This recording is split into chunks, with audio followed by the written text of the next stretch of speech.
What's up guys, panibagong gising, panibagong kanaganapan naman sa ating buhay. For today's video, samahan nyo kami guys sa aming outing. Let's go! Hindi pa kami nakapamahaw guys, umalis na kami sa aming boarding house. Dahil tapos na ang ating summer farm practicum ay mag-outing na tayo guys. Bali maraming dala kami dyan guys kasi diretso uwi na ang aming lakat. Naglalakad na kami dyan guys papuntang labasan kasi mag-aantay kami doon ng sasakyan namin. At nag-aantay na kami dyan guys ng sasakyan namin at series or double tire. Ang video na ito guys ay nung Sabado pa ito kasi ngayon ko lang na voice over, tinatamad at kasi ako minsan.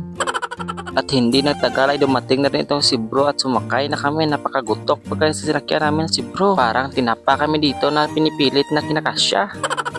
At hindi nagtagal, mabuti na lang nanaog yung iba kaya nalagkuhan kami dito sa double tire na sinakyan namin. Pagdating dito sa Banga Pacho ay nanaog na kami guys kasi babantay naman kami ulit ng series papuntang Hinigaran kasi doon kami outing sa Maay Beach Resort. Mag-overnight kami doon guys at sa part na ito ay nakasakay na kami ng series papuntang Hinigaran. Nanaog na kami guys dito sa may Lupwes at naglalakad kasi maghahanap kami ng kainan namin kasi nagugutom na kasi kami.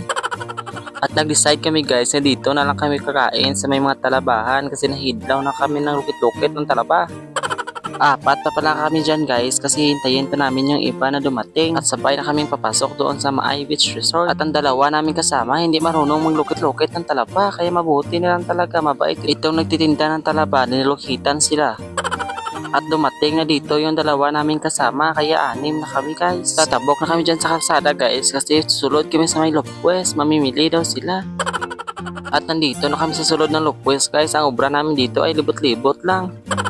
Pagkatapos sila namili guys ay andito sasakay na kami sa tricycle pasulod sa beach. May isa pa pala kaming kasama dyan na dumating kaya 7 na kami pasulod doon guys. Yung iba naming classmate na sasabi na sasama daw ay susunod lang sila, bahala na sila kung susunod sila o hindi. Ang importante ay dayon ang aming outing At papasok na kami dito guys sa Maay Beach Resort. Pagpasok mo dito guys ay magbabayad ka ng entrance na 20 pesos. At pwede din mag-overnight dito guys na tent ang iyong dadalhin. Bayad lang kayo ng 50 pesos. At nandito na tayo guys sa may baybay. Nalilipay talaga kami guys kasi minsan na kami makapagpabaybay. Makapagtupisawid talaga kami dito ng sagana.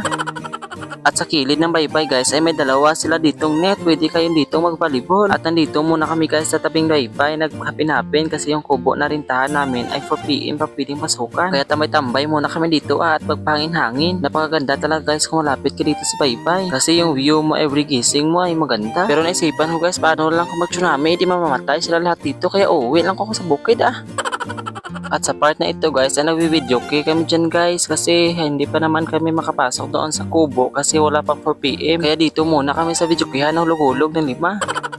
At nung hapon ay may dalawa pang dumating. At nandito na kami guys sa baybay, nagtambay-tambay, nagpicture-picture kasi nagantay kami ng sunset kaso lang nagdudulong kaya walang sunset guys. Pero okay lang kahit walang sunset, maganda naman ang view. At nagsaing na kami dyan guys ng kanin kasi para may panyapunin kami mamaya. Sa kasamaang palad guys, ang sinaing nila na dinigang ay nalagdos. Di nagsaing naman kami liwat mabuti na lang ay may bigas pa nabilin. At napakalakas ng hangin dyan guys. Kung kulang-kulang ka sa kain ay papalirin ka talaga.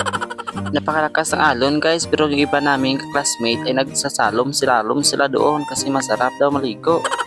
Pagtakas sila bawari di sila nagatumpok sa may tinigang. Okay pa init-init gipang tugnawan sila guys.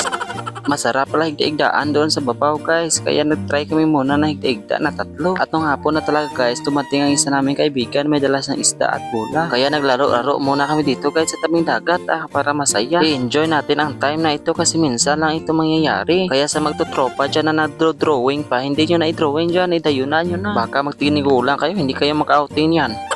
At nasugba-sugba na kami dito guys ng isda at meron din dito green shell na sinusugba din namin. At may isa lang na nagsugba doon guys, the rest ay naligo na kami lahat guys. At naglaro na nagsanay sa baybay, Diyos mio, napakakapoy talaga guys. Kaya gikapoy na kami kalagsanay doon guys ay nagtakas na kami at kumain na. Dito na kami kumain sa may ginasugbahan na kaya para kada sugba kaon na yun Napakasaya talaga guys ng outing namin na ito, napaka-unforgettable talaga. At dyan pala kami guys sa ibabaw matutulog lahat mamaya. Bali 120 per head ang nabayaran namin guys kasi 100 yung overnight sa kubo. At dito ko natatapusin ang video guys. Salamat sa panonood. Bye bye.